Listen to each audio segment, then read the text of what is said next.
अब इस ट्रेन की मैंने बता दिया, अब अगला मालूम नहीं है कब जाना है। 17 कंटेनर पहले थे, 50 करने का हुकूमत पाकिस्तान का इरादा था। अब इसके अंदर जो चीज़ें लेकर आनी थी, जो चीज़ें यहाँ से तैयार की गई थी, जो लेकर भेजनी थी शुरू में, उनमें जनाब आपका जो ज़्यादातर सामान था वो टेक्सटाइल से रिलेटेड, चमड़े से रिलेटेड ज़्यादा सामान था।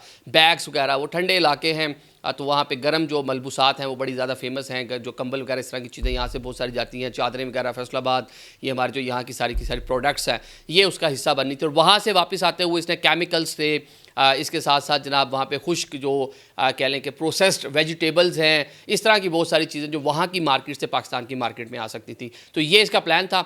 लेकिन एनी हाउ एक कुछ टाइम के लिए इसके अंदर कह लें कि एक जमूद आया है, चीज़ें रुकी हैं, लेकिन जिस तरह वहाँ सीज़ फायर हुआ है वेरी सून इसकी डेट भी आ जाएगी। बल्कि हम भी जो ट्रेडर्स जो लोग हमें देख रहे हैं, जिन्होंने हमारा व्लॉग पसंद किया, तो उनके बिहाफ पे हम लोग भी हुकूमत से मुतालबा करेंगे कि एज़ सून एज़ इसकी जो अगली डेट है उसको अनाउंस भी किया जाए, ताकि जो एक खुशी की लहर थी कि इतना बड़ा एक हमारे लिए मार्केट खुलने जा रही थी, सेंट्रल एशिया पूरा रशिया तक, तो हम उसको जो है उसको कैप्चर कर सकें, पाकिस्तानी प्रोडक्ट्स ज़्यादा से ज़्यादा वहाँ पर जा सकें। Thank you so much.